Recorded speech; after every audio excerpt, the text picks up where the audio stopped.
Dead on Your Feet. Arthur Grant Michaels, St. Martin's Press, New York, 1993. Stan Kraychik Mystery, Book 3. Narrator Eric Aust.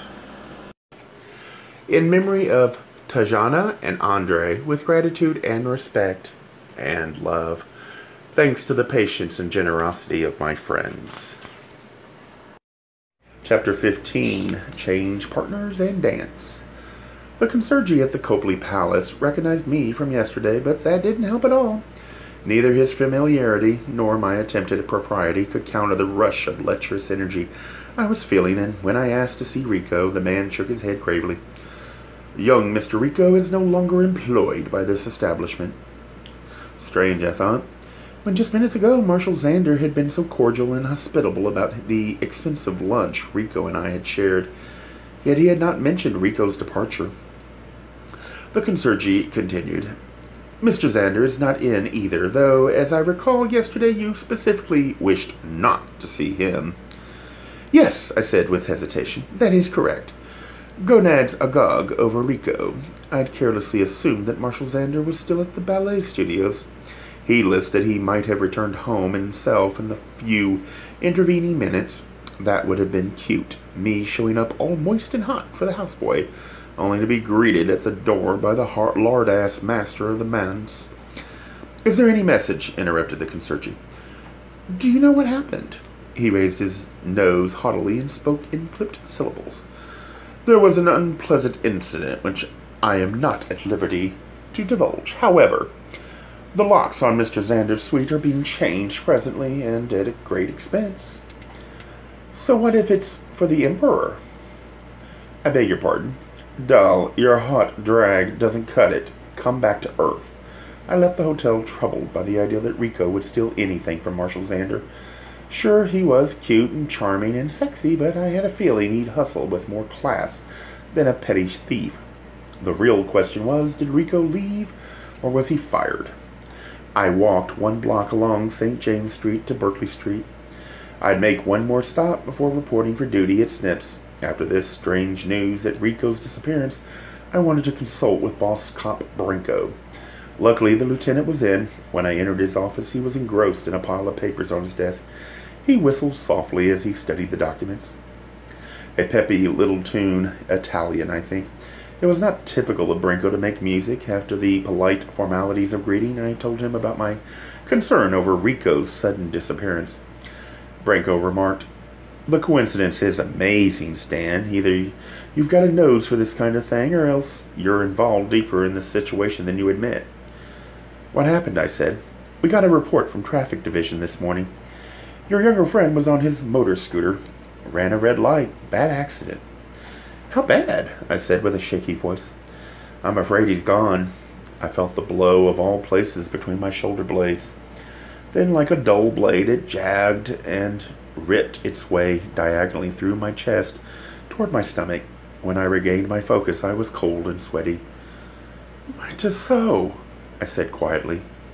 "I'm sorry," said Branco. I had to fight the pressure of tears and a tightness that was growing throughout my body. Everything in me wanted to wail, but not here. I told myself, not in front of the cop.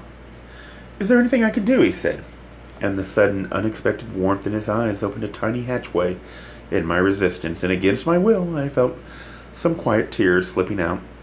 The surge of intense emotion both startled and annoyed me.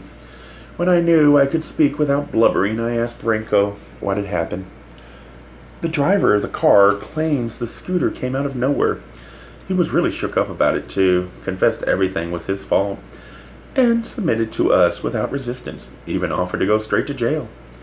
Branco stifled a small but inappropriate laugh. He'd probably have liked the whole world to be that submissive. He continued, Ordinarily, we let a thing like this go through the regular channels, but since the young man was directly involved with the Max Hartby case, I put homicide on it. The lab is examining the scooter for any sign of foul play. The brakes might have been rigged to fail. Branco's suspicions recalled an old movie with a similar setup. So who in this drama was the most like Lana Turner?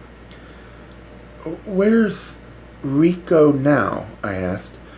I'd started my question strongly, but my courage faded into a whispery croak. And the more I can arrange it, but I don't suggest you see him. He's pretty banged up.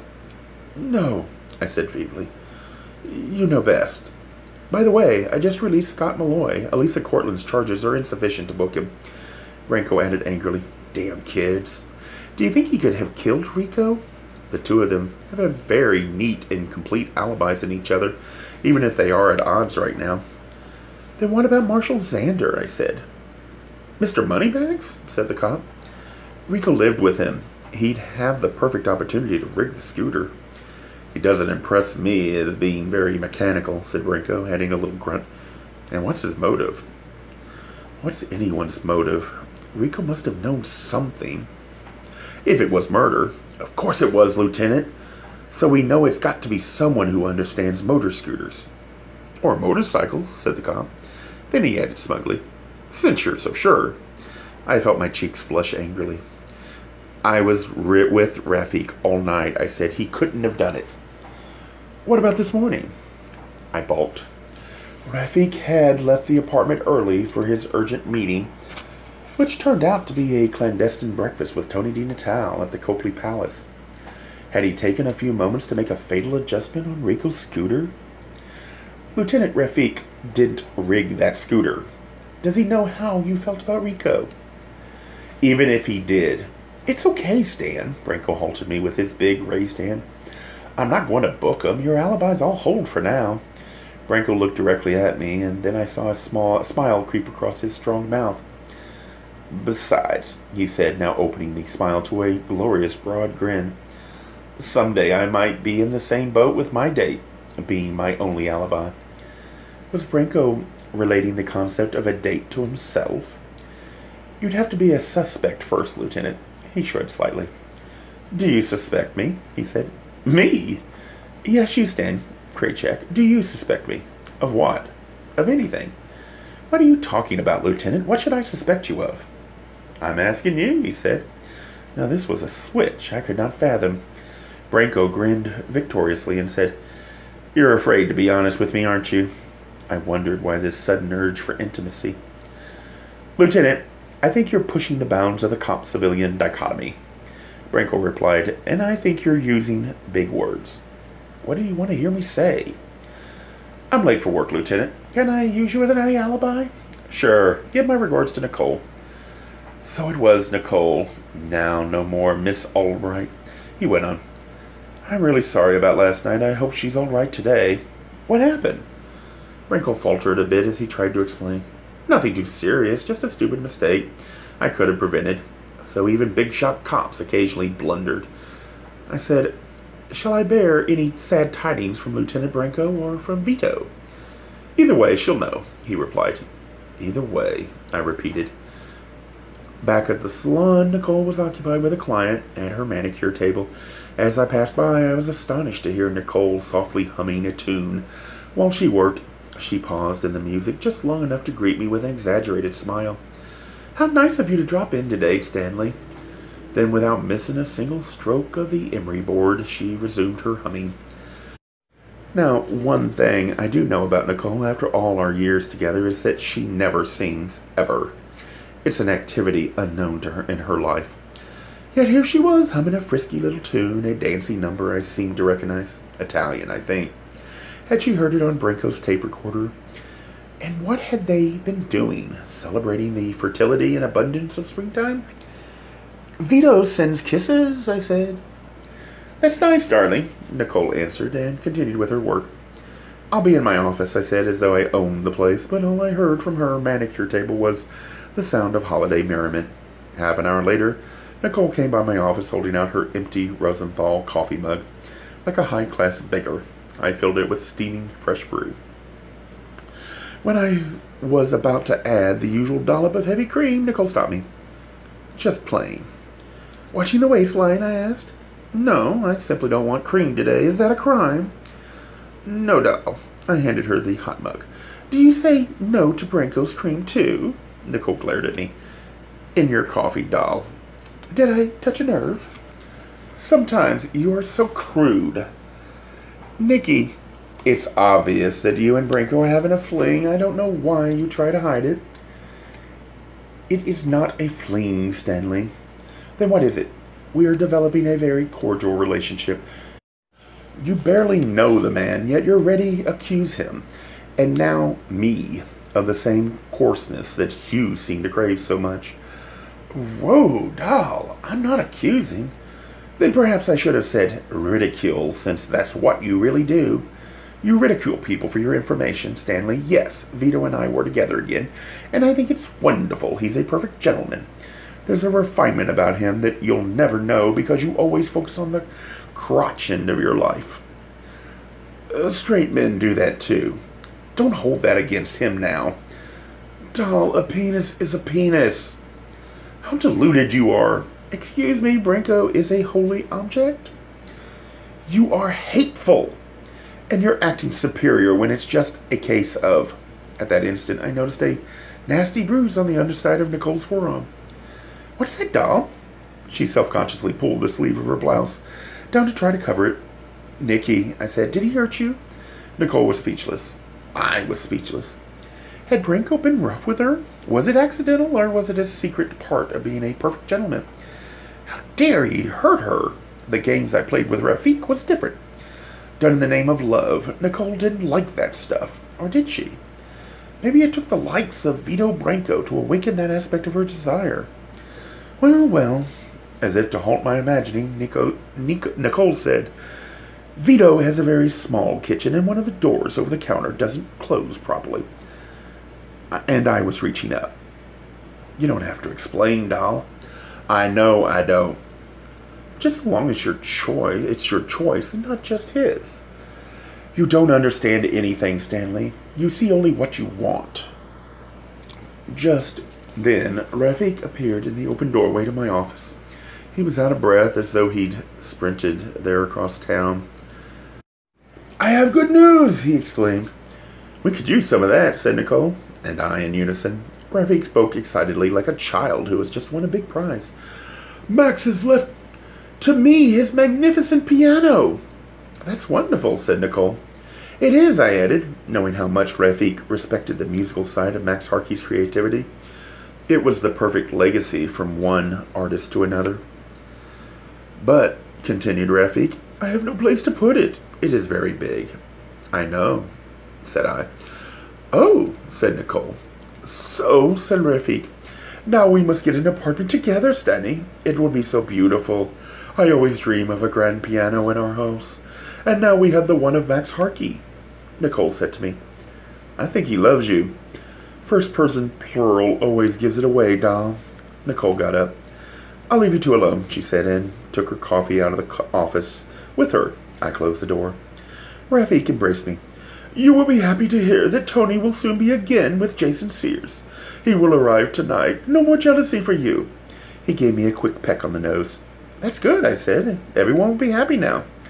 Rafik asked, What is wrong, Stanley? You sound so empty, like you lost something. I can't help it, I said. Rico was killed this morning. Masnon, he said. How did it happen? I told him everything except for the sex in the sandbox. When I finished, Rafik said ruefully, So the trouble is not finished. Not at all. What will you do? He said. You got me started. I guess I'll just have to keep poking and prodding until the answer comes out. Will you promise me one thing? I'll be careful, Rafik. I already pray for that, he said. But when everything is solved, then you and I will find a new place together, yes? I hesitated, bit my lip, yielded. Okay, I said, if only for Max Harkey's piano. Rafik gave me a big, noisy smooch, then left by the back door. I went back out into the shop. Nicole saw me and said, Why so glum? You didn't fight again. One thing I haven't told you, doll. Rico was killed this morning. Rico? Max Harkey's houseboy. You never told me about him. I think he had a crush on me. Or me on him. Is that why you're so irritable? I had no idea you'd lost a friend, or I wouldn't have been so brusque. I probably deserved it as usual. It sounds like you've been having a horrible day. Any other time I'd send you home, but right now you have a customer. I glanced to the waiting area where I saw a strange woman seated regally in one of the spacious leather chairs. She wore what appeared to be a costume, the rich theatrical attire of old European nobility. She had the aura of the ages. I looked at the woman more closely. Doll? Isn't that... Yes, replied Nicole. But today she's a Duchessa. It was Charlene McChannel, the same celebrity whose poster had been all over the main lobby of the Copley Palace. I greeted her and complimented her on the rare success of her new book, but Charlene utterly denied any claim to being the person who had written it. She insisted that she was of Italian nobility and called herself La Duchessa, complete with broken English and a heavy accent. She told me she wanted a simple wash and set, and that she had been referred to Snips, and especially to me, by the desk clerk at the Ritz. During the hair work, she talked about her villa on Lake Como, and about Europe this and Europe that, and about her ancestors who had lived in the Doge's palace. While I was drying her hair, La Duchessa made an odd, disembodied sound. Is anything wrong? I said. Wait, she replied. Wait. Quiet, please. Everyone quiet. I am receiving the message. Blow us off, I called out to the other stylist. The salon went quiet except for the jazz music in the background and an occasional scissor snip. La Duchessa had closed her eyes and was making troubled little moans, as though wrestling with her inner demons. Some of the stylists moved toward my station to watch the show, which went on for about 3 minutes. Then she came out of the trance and said, I have returned. Resume your stations, I called out, and the salon once again was filled with the bustling sounds of beauty. La Duchessa, or Charlene McChannel, I wasn't sure which at this point, said to me, Very soon you will take a long trip. Flippantly I asked, And will I meet a handsome stranger? She smiled. I believe you have already found the dark night of your soul. How did you know? They told me, of course. Of course. Was it a lucky guess, or did the woman really have psychic powers? I finished her hair, and she was joyous about the results. I thought her reaction a mite extreme, even for someone whose life was spent seeking exalted experiences. When it came time to pay, however, Charlene McChannel, a.k.a. La Duchessa, had a little problem with a more mundane side of life. Nicole called me up from front to the reception desk, where I found Charlene rummaging nervously through her purse, a tooled leather satchel from Venice that easily cost a month's tip. Finally exasperated and suddenly devoid of any Italian accent, Charlene announced to me, I don't seem to have any money with me. I don't know where my mind is today. I was about to tell her where, but I felt the sharp heel of Nicole's calfskin pump pressed into my instep. What should I do? I couldn't very well create a scene with a superstar. To her credit, Charlene La Duchessa did offer me her antique gold earrings, which she claimed were authentic heirlooms from her ancestors, the Medicis. Sure, doll, and I am Marie of Romania. Though at this rate, she'd probably have claimed that she and Marie were best friends, exchanging quips about their receptive courtiers. Still, I refused the offer of La Duchessa's costume jewelry, and contented myself with having another great story to tell my friends. After the shop was closed and locked, Nicole and I sat in my office for a cocktail and her cigarette. Darling, she said once we had settled down, you look so sad. Did Rico mean so much to you? I'm not sure. Maybe all the events of the past few days are finally affecting me. Or maybe it's because Rafik wants to get a place together again. Then perhaps it's time to do it. You must be tired of finding reasons why you can't be satisfied with him. It might even help you get over Rico. You sound like those people who replace a dead pet immediately before any real grief can settle in. Is that what he was to you? A pet? I'm not sure. He was certainly playful, and after Rafik's seriousness, that was appealing, but now I seem to have found a new appreciation of Rafik. Perhaps because he's alive, darling. Still, Nikki, living with someone, think of how it changes things. Would you move in with Branco? She laughed. Why ever would I do that? Because you're dating him. It's the same reason you use for Rafik and me. Silly boy, it's not like that at all. Besides, you and Rafik have been together so long. What's the difference, Nikki? What's the real purpose of living together anyway? To collect china and shop for furniture? You already have all that, dear. I rest my case. So why don't you just enjoy it together? I want something more, Nikki. I want an immutable connection of the soul. Oh, Stanley, you already have that too. I suppose I do, I said vaguely, as if to mark the end of our futile debate. Nicole extinguished her cigarette, barely half smoked. Cutting down, I asked. Yes, she said, along with the coffee cream. I sense a new you emerging. I'm not afraid of change, she said, setting up and putting on her light spring coat. She kissed me and left, somehow, just the teeniest bit. Nicole seemed to be floating on air. I was alone in the shop. It was blessedly quiet. My mind was blank. I was so tired I couldn't think or even think about thinking. So I flipped mindlessly through a travel magazine that had arrived at the salon that day. At one point I found myself facing a full-page photo of Big Ben in London, and that photo activated a few dormant neurons. There was yet another character related to Max Harkey whom I had not met yet. Perhaps she held a key to the unanswered questions. It would be so simple. I would fly to London to find and question the ballerina Marelle Rabinskaya, grandniece of Madame Rabinskaya. I called my travel agent, Hanny, the only German expatriate who never flies her clients on the major German carrier. Fortunately, she works late to be available for her West Coast clients. After a long wait with an electronic operator, I finally heard Hanny's voice on the line. She always sounded as though she should have been singing Carmen. You're next on my list, she said. I replied, that sounds like a good title for a murder mystery. Hanny laughed and said, where have you been, you bitch? Hanny, I've got to go to London. I don't hear from you for 2 months, and now you're going on vacation. It's not a vacation, I said. It's urgent. I quickly explained the situation to her, and she, as usual, attacked the problem like a 4-star general on the field. First question, do you have a passport? It's the only thing I always renew, but never use. You never know when you have to leave the country, she said, and then jammed the local telephone lines with her vibrant laugh. Click, click, click, went her keyboard. I can book you on British Airways departing Logan in about 2.5 hours. Can you make them? I'll have to, Hanny. So it's a go. Yes. Is this going on the plastic? You mean it's going to cost me? Stanislav, there is a full fare round-trip ticket to London. I can give you a good deal. Really good. But not a freebie.